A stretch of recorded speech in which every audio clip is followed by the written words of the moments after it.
ہرقل شاہ روم نے قریش کے قافلے میں ایک آدمی بلانے کو بھیجا، اور اس وقت یہ لوگ تجارت کے لیے ملک شام گئے ہوئے تھے، اور یہ وہ زمانہ تھا جب رسول اللہ صلی اللہ علیہ وسلم نے قریش اور ابو سفیان سے ایک وقتی عہد کیا ہوا تھا۔ جب ابو سفیان اور دوسرے لوگ ہرقل کے پاس ایلیا پہنچے جہاں ہرقل نے دربار طلب کیا تھا، اس کے گرد روم کے بڑے بڑے لوگ، علماء، وزراء و امراء بیٹھے ہوئے تھے۔ ہرقل نے ان کو اور اپنے ترجمان کو بلوایا، پھر ان سے پوچھا کہ تم میں سے کون شخص مدعی رسالت کا زیادہ قریبی عزیز ہے؟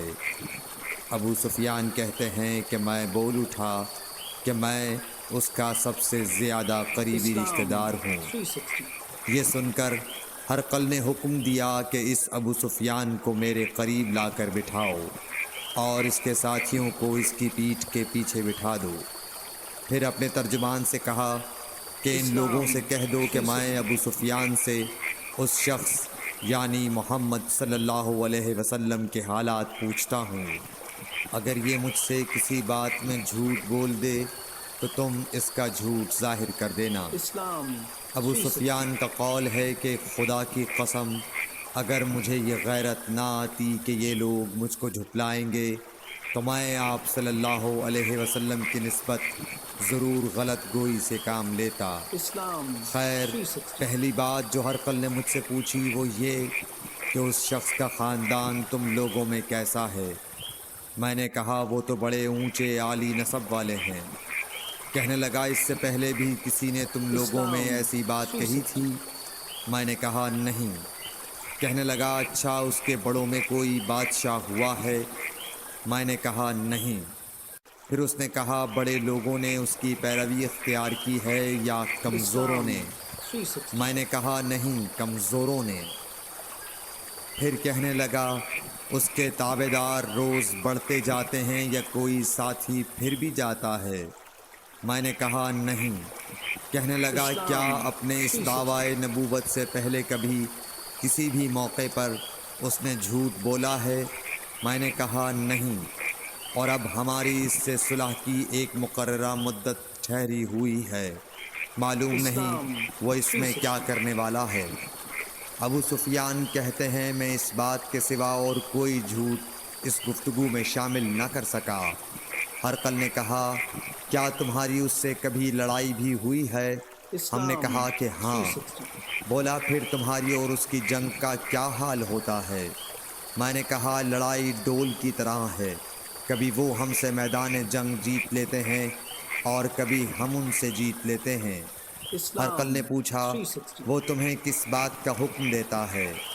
میں نے کہا وہ کہتا ہے کہ صرف ایک اللہ ہی کی عبادت کرو، اس کا کسی کو شریک نہ بناؤ، اور اپنے باپ دادا کی شرک کی باتیں چھوڑ دو، اور ہمیں نماز پڑھنے، سچ بولنے، پرہیزگاری اور صلہ رحمی کا حکم دیتا ہے۔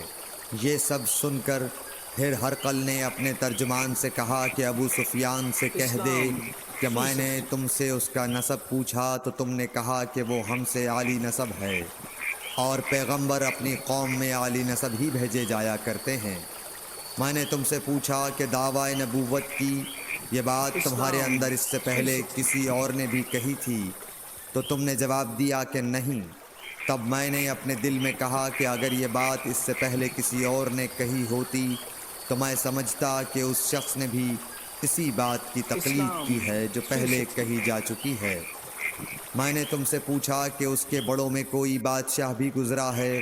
تو تم نے کہا کہ نہیں۔ تو میں نے دل میں کہا کہ ان کے بزرگوں میں سے کوئی بادشاہ ہوا ہوگا تو کہہ دوں گا کہ وہ شخص اس بہانے اپنے آباء و اجداد کی بادشاہت اور ان کا ملک دوبارہ حاصل کرنا چاہتا ہے۔ اور میں نے تم سے پوچھا کہ اس بات کے کہنے یعنی پیغمبری کا دعویٰ کرنے سے پہلے تم نے کبھی اس کو دروغ گوئی کا الزام لگایا ہے؟ تم نے کہا کہ نہیں۔ تو میں نے سمجھ لیا کہ جو شخص آدمیوں کے ساتھ دروغ گوئی سے بچے وہ اللہ کے بارے میں کیسے جھوٹی بات کہہ سکتا ہے۔ اور میں نے تم سے پوچھا کہ بڑے لوگ اس کے پیرو ہوتے ہیں یا کمزور آدمی؟ تم نے کہا کمزوروں نے اس کی اتباع کی ہے۔ تو دراصل یہی لوگ پیغمبروں کے متبعین ہوتے ہیں۔ اور میں نے تم سے پوچھا کہ اس کے ساتھی بڑھ رہے ہیں یا کم ہو رہے ہیں؟ تم نے کہا کہ وہ بڑھ رہے ہیں، اور ایمان کی کیفیت یہی ہوتی ہے حتیٰ کہ وہ کامل ہو جاتا ہے۔ اور میں نے تم سے پوچھا کہ آیا کوئی شخص اس کے دین سے ناخوش ہو کر مرتد بھی ہو جاتا ہے؟ تم نے کہا نہیں۔ تو ایمان کی خاصیت بھی یہی ہے، جن کے دلوں میں اس کی مسرت رچ بس جائے وہ اس سے لوٹا نہیں کرتے۔ اور میں نے تم سے پوچھا کہ آیا وہ کبھی عہد شکنی کرتے ہیں؟ تم نے کہا نہیں۔ پیغمبروں کا یہی حال ہوتا ہے، وہ عہد کی خلاف ورزی نہیں کرتے۔ اور میں نے تم سے کہا کہ وہ تم سے کس چیز کے لیے کہتے ہیں؟ تم نے کہا کہ وہ ہمیں حکم دیتے ہیں کہ اللہ کی عبادت کرو، اس کے ساتھ کسی کو شریک نہ ٹھہراؤ، اور تمہیں بتوں کی پرستش سے روکتے ہیں، سچ بولنے اور پرہیزگاری کا حکم دیتے ہیں۔ لہٰذا اگر یہ باتیں جو تم کہہ رہے ہو سچ ہیں تو ان قریب وہ اس جگہ کا مالک ہو جائے گا کہ جہاں میرے یہ دونوں پاؤں ہیں۔ مجھے معلوم تھا کہ وہ پیغمبر آنے والا ہے، مگر مجھے یہ معلوم نہیں تھا کہ وہ تمہارے اندر ہوگا۔ اگر میں جانتا کہ اس تک پہنچ سکوں گا تو اس سے ملنے کے لیے ہر تکلیف گوارا کرتا۔ اگر میں اس کے پاس ہوتا تو اس کے پاؤں دھوتا۔ ہرقل نے رسول اللہ صلی اللہ علیہ وسلم کا وہ خط منگایا جو آپ نے وحیہ کلبی رضی اللہ تعالیٰ عنہ کے ذریعے حاکم بصرہ کے پاس بھیجا تھا، اور اس نے وہ ہرقل کے پاس بھیج دیا تھا۔ پھر اس کو پڑھا تو اس میں لکھا تھا، اللہ کے نام کے ساتھ جو نہایت مہربان اور رحم والا ہے۔ اللہ کے بندے اور اس کے پیغمبر محمد صلی اللہ علیہ وسلم کی طرف سے یہ خط ہے شاہ روم کے لیے۔ اس شخص پر سلام ہو جو ہدایت کی پیروی کرے۔ اس کے بعد میں آپ کے سامنے دعوت اسلام پیش کرتا ہوں۔ اگر آپ اسلام لے آئیں گے تو دین و دنیا میں سلامتی نصیب ہوگی، اللہ آپ کو دوہرا ثواب دے گا۔ اور اگر آپ میری دعوت سے روگردانی کریں گے تو آپ کی رعایا کا گناہ بھی آپ ہی پر ہوگا۔ اور اے اہل کتاب، ایک ایسی بات پر آ جاؤ جو ہمارے اور تمہارے درمیان یکساں ہے، وہ یہ کہ ہم اللہ کے سوا کسی کی عبادت نہ کریں اور کسی کو اس کا شریک نہ ٹھہرائیں، اور نہ ہم میں سے کوئی کسی کو خدا کے سوا اپنا رب بنائے۔ پھر اگر وہ اہل کتاب اس کتاب سے منہ پھیر لیں تو مسلمانوں، تم ان سے کہہ دو کہ تم مانو یا نہ مانو، ہم ایک خدا کے اطاعت گزار ہیں۔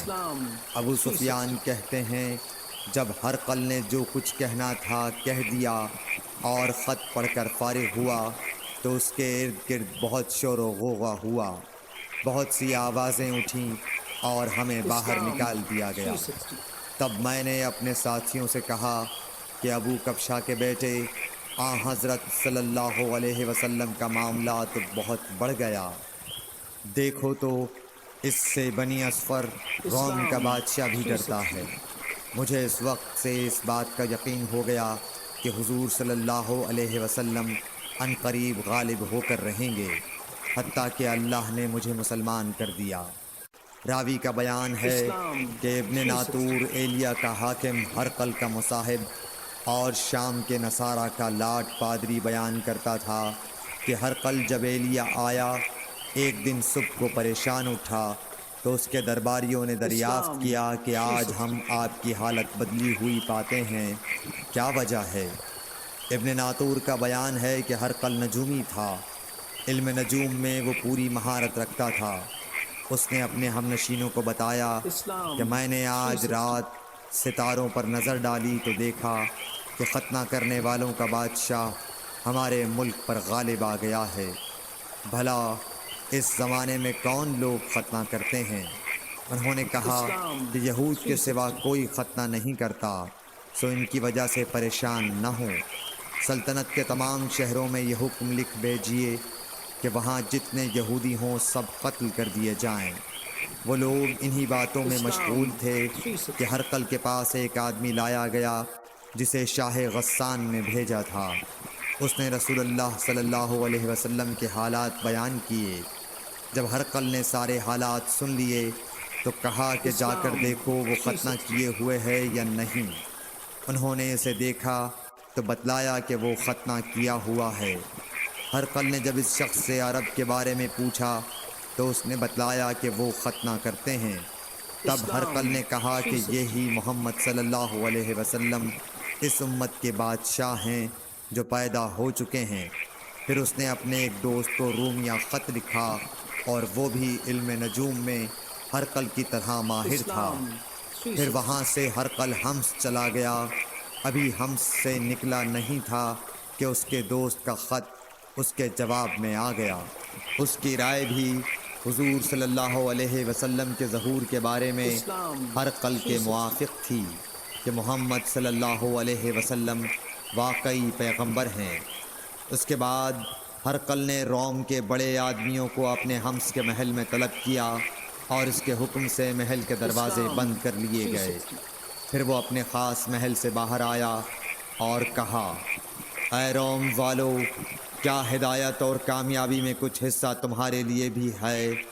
اگر تم اپنی سلطنت کی بقا چاہتے ہو تو پھر اس نبی صلی اللہ علیہ وسلم کی بیعت کر لو اور مسلمان ہو جاؤ۔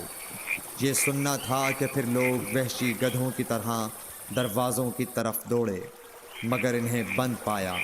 آخر جب ہرقل نے اس بات سے ان کی یہ نفرت دیکھی اور ان کے ایمان لانے سے مایوس ہو گیا تو کہنے لگا کہ ان لوگوں کو میرے پاس لاؤ۔